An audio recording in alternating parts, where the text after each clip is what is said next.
ഔചിത്യം ഔചിത്യം ഔചിത്യം എന്നൊരു സാധനമുണ്ട്. ഒരു മനുഷ്യനെ കുറച്ചൊക്കെ ഔചിത്യം വേണം. ഇത് ഞാനിപ്പം കടലിൽ ഒരു അവാർഡ് വയ്ക്കാൻ വേണ്ടി വന്നേക്കുക. ഏഷ്യാനെറ്റിന്റെ ബെസ്റ്റ് നെഗറ്റീവ് ക്യാരക്ടറിന്റെ അവാർഡൊക്കെ കിട്ടിയതിന് ശേഷം അടുത്ത അവാർഡിന് വേണ്ടി വന്നേക്കുക. ഞാനൊരു വലിയ സംഭവം അല്ലേ? ഇവൾക്കൊക്കെ ആരാണോ എന്തോ അവാർഡൊക്കെ കൊടുക്കുന്നത്? ഇത്രയും ഗതികെട്ട ആൾക്കാരൊക്കെ ഇവിടെ ഉണ്ടല്ലോ എന്ന് ആലോചിക്കുമ്പോഴാണ്. എന്തായാലും ഏഷ്യാനെറ്റ് കറക്റ്റ് അവാർഡ് തന്നെയാണ് കൊടുത്തത്, ഏറ്റവും വലിയ നെഗറ്റീവ് ക്യാരക്ടറിനുള്ള അവാർഡ്. അതെന്തായാലും സജനക്ക് നന്നായി ചേരും.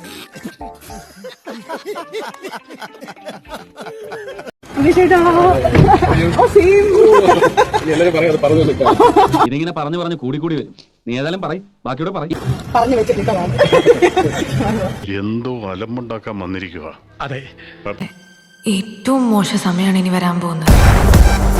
ഒരുപാട് അപമാനങ്ങളും അവഹേളനങ്ങളും ഒക്കെ സഹിക്കേണ്ടി വരും. അല്ല, നമ്മുടെ മുകേഷ് ഏട്ടനല്ലേ ഇത്? നല്ലോണം സൂക്ഷിച്ചോളൂ മുകേഷ് ഏട്ടൻ. സംഭവം നിങ്ങൾക്ക് കുറെ പെണ്ണുങ്ങളെ കൊണ്ട് നടന്ന പരിചയ സമ്പത്തൊക്കെ ഉണ്ടാവും, നിങ്ങൾ വലിയ കില്ലാടിക്കെ ആവും. പക്ഷെ കൂടെ നടക്കുന്നത് സജനത്താത്തയാണ്. നിങ്ങൾ ട്രൗസർ കീറി വിടും. ഒരുമാതിരി ചന്തക്കാരി പെണ്ണുങ്ങളുടെ പോലെ രണ്ടും കൽപ്പിച്ച് അവിടെ ഇറങ്ങിയിരിക്കുക. കോടികൾ കയ്യിലുണ്ടെങ്കിൽ മാത്രം അടുത്താൽ മതി. ഞാൻ പറഞ്ഞേ ഉള്ളൂ, സൂക്ഷിച്ചാൽ ദുഃഖിക്കേണ്ട. തരില്ല, ഞാൻ ഇത് ആർക്കും തരില്ല. ഇന്ദുന്റെ അടുത്ത കളി. ഇതിങ്ങനെ വെറുതെ വിട്ടാ പറ്റില്ല. റോസപ്പ് പോലുള്ള കവിള എനിക്ക് കൊതിയായിട്ട് പാടില്ല. ഞാൻ രണ്ടെണ്ണം പൊട്ടിച്ച് ഓടിയെന്ന് പറയാം. എന്നെ അനുഗ്രഹിച്ചേ. തലനാരിയൊക്കെയാണ് രക്ഷപ്പെട്ടത്. സജനത്താക്കാൻ അധികം അടുപ്പിക്കാൻ പറ്റില്ല എന്ന് ചേച്ചിക്ക് നല്ലോണം മനസ്സിലാക്കുന്നത്. അതാണ് ചെരുപ്പെടുത്ത് ഓടിച്ചത്. പക്ഷെ കൂടെ നിന്ന പലരും ഒരു പോയിന്റിൽ കൈവിട്ടിരുന്നുണ്ട്. അർഹതയില്ലാത്ത ആൾക്കാർ കൂടെ നിൽക്കാതിരിക്കുന്നതന്നെ നല്ലത്. അത് ദൈവമായിട്ട് ചിലപ്പോൾ അവരകത്ത് ചെയ്തായിരിക്കും. ഞാൻ അങ്ങനെ വിശ്വസിക്കുന്നു. നല്ല ആൾക്കാർ ഇപ്പോഴും കൂടെ ഉണ്ട്. ആവശ്യമില്ലാത്ത ആൾക്കാരെ ദൈവമായിട്ട് എടുത്തു കളഞ്ഞു. പച്ചവെള്ളം ചവച്ചു കുടിക്കണ പഞ്ചപാവം. വലിയ വെല്ലുവിളികളൊക്കെ ആയിരുന്നു ആ ഒരു ടൈമിൽ ഉണ്ടായിരുന്നു സജനയ്ക്ക്. വിളിക്കട്ടെ. എനിക്ക് നല്ലതാന്ന് തോന്നുന്നു. നെഗറ്റീവ് പബ്ലിസിറ്റി കുറച്ച് നല്ല പബ്ലിസിറ്റി ആയിരിക്കും. നീ ഇങ്ങനത്തെ ആളാണല്ലേ. അതെ, എന്നെ അറിയാത്ത ആൾക്കാർ പറഞ്ഞു തുടങ്ങി.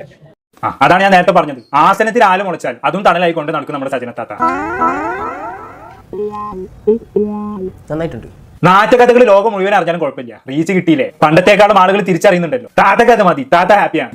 വിദ്യാഭ്യാസം ഉണ്ടായതുകൊണ്ടൊന്നും ഒരു പ്രയോജനം ഇല്ലെന്ന് ഇപ്പൊ എനിക്ക് മനസ്സിലായി. ജാതി തൊലിക്കട്ടിഷ്ട. ഇവർക്ക് ഇതൊന്നും ഒരു പ്രശ്നമേ അല്ല. ഇനിയും ഒരു 100 അവിധ കഥകൾ പുറത്തു വന്നാലും സജനത്താത്ത എങ്ങനെ വിളിച്ചുകൊണ്ട് നിൽക്കും. റീച്ച് ഉണ്ടല്ലോ, താത്തക്കഥ മതി.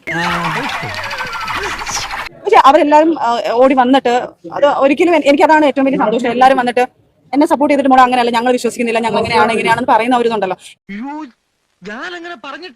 ആര് സപ്പോർട്ട് ചെയ്തെന്നാണ് പറയുന്നത്? ഇജാതി വിടലില്ല സജന. ഒരൊറ്റ മനുഷ്യൻ പോലും ഇവരെ സപ്പോർട്ട് ചെയ്തിട്ടില്ല. ഇവരുടെ തനി നിറം മനസ്സിലായതോടെ എല്ലാരും കൂടി ഊക്കി പൊടിച്ച് വിട്ടതാണ് ഇവരെ. എന്റെ തള്ളക്കാൻ വിളിക്കാത്തതേ നിനക്ക് തന്തയില്ലാത്തോണ്ടാ. ഓട്ടി വന്ന് മോന്തൊക്കെ ഒന്ന് തെന്നെന്ന് പറഞ്ഞ പിന്നെ വിശ്വസിക്കായിരുന്നു. സപ്പോർട്ട് ചെയ്തെന്നൊക്കെ പറഞ്ഞു വരല്ലേ താത്ത. ആൾക്കാർ മണ്ടന്മാരൊന്നല്ല. ഇത് നിങ്ങളുടെ സ്വപ്നം വല്ലതും കണ്ടതാവും. അവരെ പല്ലെറിഞ്ഞിട്ട് കാര്യമില്ല. ആരാണേലും ചിരിച്ചു പോകും. ഇഷ്ടപ്പെടുന്നവരോട് എന്താ പറയാനുള്ളത്? അയ്യോ, ഞാനത് പറഞ്ഞ അവരുടെ ആ ഒരു പ്രോത്സാഹനം, നമ്മൾക്കുള്ള ഒരു സ്നേഹമാണ് എനിക്ക് ശരിക്കും വന്നത്. ഞാൻ ഇപ്പൊ ഇത്രയും സ്ട്രോങ് ആയിട്ട് വരുന്നത്. നീ എത്ര പുളു വേണമെങ്കിലും അടിച്ചോ, പക്ഷെ കേൾക്കുന്നവർ കൂടി ദഹിക്കണം. ചിലര് പറയും ഇത്രയും വീഴ്ച വീണിട്ട് ഞാൻ ഇങ്ങനെ നിൽക്കാൻ കാരണം അവരുടെ സ്നേഹം തന്നെയാണ്. ഇതിനകത്ത് ഒരു കൂട്ടം ആൾക്കാർ നെഗറ്റീവ് ആണെങ്കിൽ ഒരു കൂട്ടം അതിന്റെ ഇരട്ടി നല്ല ആൾക്കാരുണ്ട്.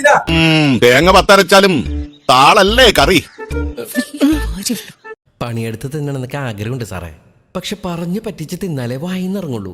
ശീലായിപ്പോയി. കാണ്ടമൃഗം പോലും തോറ്റുപോകും. വേറെ ആരാണെങ്കിലും ഇങ്ങനെ വന്ന് ഇടിച്ചോണ്ട് നിൽക്കാനൊന്നും മടിക്കും. പക്ഷെ നിങ്ങൾക്ക് ആ മടിയില്ല. അതാണ് കാരണം. ഒരു മനുഷ്യൻ അതിപ്പതിക്കുന്നതിനൊക്കെ ഒരു പരിധി ഉണ്ടല്ലോ. ആ പരിധി കഴിഞ്ഞാൽ ഇനി എന്തേലാവട്ടെ എന്നൊരു ചിന്ത വരും. നിങ്ങളോട് എനിക്കൊരു ദേഷ്യമില്ല.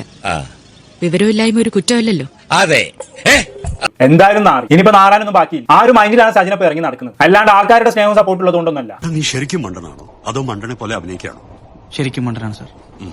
അതിനെ കുറെ നെഗറ്റീവുകളൊക്കെ ഈ അടുത്തായിട്ട് വന്നിരുന്നല്ലോ. അതിനെയൊക്കെ മാറ്റിക്കൊണ്ടിരിക്കുന്ന സമയത്ത് അന്നത്തെ ഒരു അവസ്ഥയും ഇപ്പോഴത്തെ അവസ്ഥയും തമ്മിലുള്ള ഡിഫറൻസ് എന്തെങ്കിലും ഫീൽ ചെയ്യുന്നു? ദൈവമേ, മൂർഖനെയാണല്ലോ ചവിട്ടിയത്. എന്റെ കൂടെ നിന്ന കുറച്ച് നല്ല ആൾക്കാരുണ്ട്. ഇപ്പൊ തന്നെ ഉണ്ടല്ലേ അമ്മമാര്. അങ്ങനെ കുറെ നല്ല ആൾക്കാരുണ്ട്. അവരുള്ളതുകൊണ്ട് മാത്രമാണ് ഞാൻ ഇന്ന് ഈ നിമിഷം ഇങ്ങനെ നിൽക്കുന്നത്. കണ്ണീര് തുടച്ചിട്ട് കുറച്ചുകൂടി വിശ്വസിക്കാൻ തോന്നുന്നു. ഭയങ്കര സപ്പോർട്ടാണ്. എന്നെ മനസ്സിലാക്കുന്ന എന്നെ അറിയാവുന്നവർക്ക് എല്ലാവർക്കും എന്നെ അറിയാം. അത് തന്നെയാണ് ഞാൻ ഇന്ന് ഇങ്ങനെ നിൽക്കാൻ കാരണം. ആ ഒരു സമയത്തുണ്ടായ സൈബർ ബുള്ളിംഗ് ഒക്കെ ഭയങ്കരമായിട്ടുണ്ടായിരുന്നു. അഫ്കോഴ്സ് അതല്ല, ഒരു നെഗറ്റീവ് കമന്റ് ചെറുത് വരുമ്പോൾ തന്നെ നമുക്കത് സഹിക്കാൻ പറ്റത്തില്ല. നിന്റെ കയ്യിലിരിപ്പതായിരുന്നല്ലോ. ഉറപ്പായിട്ടും ഞാനത് ഭയങ്കര ഒരു ഇവരെല്ലാം സത്യം പറഞ്ഞു ഇവരെല്ലാരും ആയിരുന്നു എന്റെ കൂടെ. തീർച്ചയായിട്ടും അത് ഇതൊക്കെ വിശ്വസിക്കാൻ കാതിൽ പൂ വെച്ച് കളിക്കവളെ അറിയാവുന്നവർക്ക് അറിയാമല്ലോ കാരണം എന്താണെന്നുള്ളത്. പക്ഷെ വന്നു എല്ലാം അനുഭവിക്കണമല്ലോ. ഞാൻ അതിനകത്തുനിന്ന് ഇങ്ങനെ ഉയർത്തെഴുന്നേച്ചു.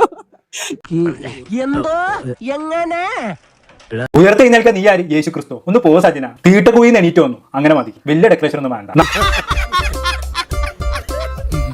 ഇത്രയും നെഗറ്റീവ് ഉള്ള ഒരാൾ വേറെ ഉണ്ടാവുമെന്ന് തോന്നുന്നില്ല. എന്തായാലും ഒന്നേ എനിക്ക് പറയാനുള്ളൂ, ഇനിയെങ്കിലും ആ കാറുകാരന്റെ പൈസ മുഴുവൻ കൊടുക്കുക സജിന, എന്നിട്ട് ഞെളിഞ്ഞിരുന്ന് യാത്ര ചെയ്യാൻ നോക്കും. ഇങ്ങനെ അടിമുടി ഉടായ്പാവാൻ നിൽക്കല്ലേ. തെറ്റായ വ്യവസ്ഥിതിക്കെതിരെ ഒരു വ്യക്തിയുടെ പോരാട്ടമാണ്.